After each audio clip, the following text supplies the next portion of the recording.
नमस्कार दोस्तों, स्वागत है आपको वैशाली कंसल्टेंसी में। आज हम बात करने वाले हैं इंडस्ट्रियल। इंडस्ट्रियल बोले तो फेरो वाला है, इंडस्ट्रियल की बात कर रहा हूँ मैं। उसमें 5 चीजें आजकल मैंने आमतौर पे देखा हुआ है, और आजकल देखोगे तो बहुत सारा वायरल वीडियो आ रहे हैं, बहुत सारे फोटोस आ रहे हैं कि देखो ये जल गए, वो जल गए। तो मैं 5 टिप्स बताऊंगा, जो 5 टिप्स को अगर सपोज आप ध्यान में रखते हो तो आपको नुकसान भी नहीं होगा, कंपनी भी आगे जाएगी और आप भी आगे जाओगे। तो वीडियो में देरी करने से पहले हम आज शुरुआत करते हैं पहली गलती। और ये पहला टिप्स मेरा।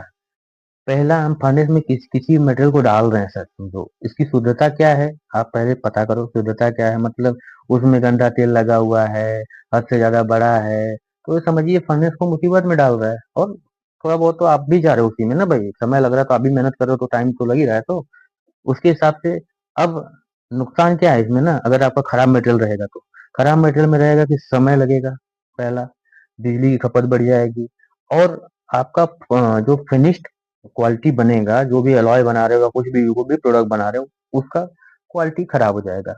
ठीक है, सही साइज का चार्ज ना अगर नहीं करते हो, सही साइज का मटेरियल नहीं डालते हो तो आप खराब होगा, कॉमन सी बात है। तो ये पहला आपको देखना है कि खराब मटेरियल भट्टी के अंदर नहीं जाना चाहिए। अब हम दूसरी टिप्स मतलब दूसरी गलती के बारे में बात करें तो पावर फैक्टर का कम होना स्पष्ट है कि, और ये तथ्य आधारित है, ये सब ध्यान नहीं देते हैं। गलती क्या है ना कि पावर फैक्टर को दोस्त नहीं दुश्मन समझना। समझो, कोई ऑपरेटर यह नहीं समझते हैं कि कम पावर फैक्टर जैसे 0.7 0.8 का मतलब है कि अधिक बिजली बिल भर रहे हैं, लेकिन फर्नेस को असली पावर मिल रही है, यह सीधे सीधे बिजली की बर्बादी है। ठीक है, फर्नेस को तो पावर मिल रहा है, वो ऑपरेटर से क्या लेना देना। लेकिन आप बड़े लेवल पे काम कर रहे हो तो आपको क्या है, अपनी टीम से बोलना चाहिए कि अपने कैपेसिटर बैंक को हमेशा साफ कंडीशन में रखे, पावर फैक्टर को 0.95 से ऊपर बनाए रखे। ये आपकी फर्नेस की कार्य क्षमता और मुनाफे को तुरंत बढ़ा देगा, ये गारंटेड है। अब हम तीसरी गलती मतलब तीसरा टिप्स के बारे में बात करें।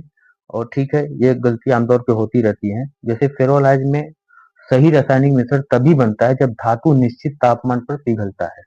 ठीक है, जैसे आपको पता है, आपकी टीम को पता है या नहीं पता है, तो वो उसको पता कर लो कि इसका मेल्टिंग पॉइंट क्या है। ठीक है, कोई एलॉय बना रहा है तो उसकी मेल्टिंग पॉइंट क्या है, उस मेल्टिंग पॉइंट के आधार पर मेल्ट करोगे तो ठीक है। ओवर हीटिंग करोगे तो अगर उसमें ऑक्सीजन बढ़ जाएगा, ऑक्सीजन बढ़ जाएगा जिससे क्वालिटी खराब होगी, फर्नेस की लाइनिंग का भी नुकसान होगा। और एलॉय अलग अलग तापमान की सटीक माप नियंत्रण एक फर्नेस को ऑपरेटर की निशानी है। जैसे अगर आप एलॉय को बना रहे हो और अच्छी उसी जब उसको पोरिंग का टाइम होता है, ढलाई का टाइम होता है, आप उसको ध्यान में रख के उसी टाइम ढलाई करते हो, सब कुछ टाइम टू टाइम करते हो ना, तो एक अच्छा ऑपरेटर का ये समझो एक सिंबल है कि वो अच्छा आदमी अच्छा काम कर रहा है। तो ये 3 हो गया। चौथा हमारा गलती जो टिप्स है ना, ये चौथी गलती क्या होती है ना, सब लोग फर्नेस को बहुत हल्के में लेते हैं। जो नहीं जानते हैं वो तो डरते हैं, जो जानते हैं जो उसमें काम कर रहे हैं वो गारंटी है कि उसको हल्के में लेने लगते हैं। चौथी गलती क्या होती है ना, जो फर्नेस की जो लाइनिंग है, जो लाइनिंग होती है वो समझो कि आपकी और कंपनी की और जो जितनी टीम काम करे सबको समझो सुरक्षा की दीवार है वो दीवार क्या है ना, क्योंकि लाइनिंग देखो, इंडक्शन फर्नेस में लाइनिंग बेसिक की, एसिडिक की या न्यूट्रल की, 3 की ही होती होगी, जिससे ज्यादा कोई लाइनिंग का वो है ही नहीं, एज पर माई एक्सपीरियंस। तो हमारे कहने का मतलब है कि आप लाइनिंग को ध्यान में रखें, चाहे नियमित रूप से लाइनिंग की मोटाई कंडीशन चेक करें, उचित समय पर रिपेयरिंग रिपेयरिंग कर दो या रीलाइनिंग कर दो। ये खर्च मत समझना कि ये कंपनी का खर्च हो रहा है। अगर अगर आपको फर्नेस भट्ठी नहीं चल रही है, नहीं चलने लायक है, लाइनिंग खराब है, तो ऑन द स्पॉट उसको रीलाइनिंग में डालो, बैक ब्रेक डाउन रखो उसको, उसको रिलाइनिंग करने के बाद सेंटरिंग करने के बाद तभी फर्नेस चलाना। ये समझो सेफ्टी के लिए बहुत जरूरी है। अब आते हैं हम पांचवा।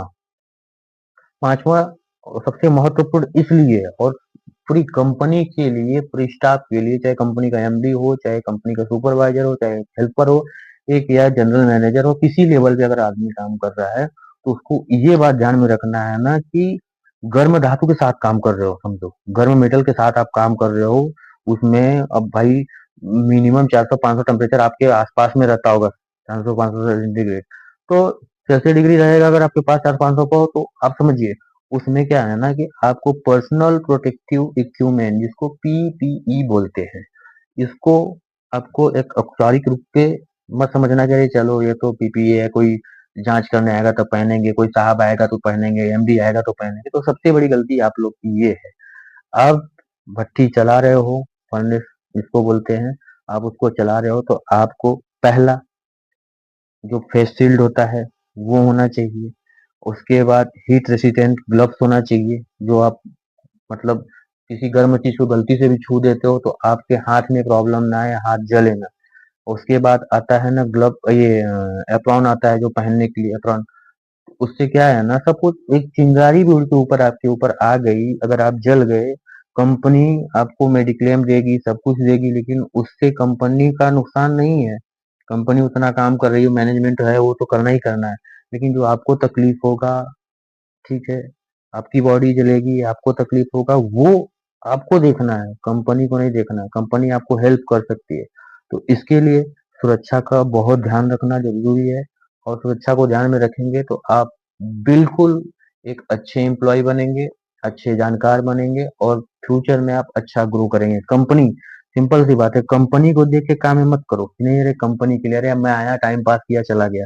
वो चीज नहीं, खुद के लिए काम करोगे तो आपका मार्केट में डिमांड होगा, आपको जानकारी बढ़ेगी, और जितनी टीम है और उनके साथ अच्छा से व्यवहार रहेगा, अच्छे से काम होगा। तो ये 5 टिप्स जो मैंने बताया आज ना, कि पहला, कि जो आपका खराब मटेरियल है। दूसरा, कि जो सपोज पावर फैक्टर जो मैंने बताया साफ सफाई के लिए कैपिटल बैंक की।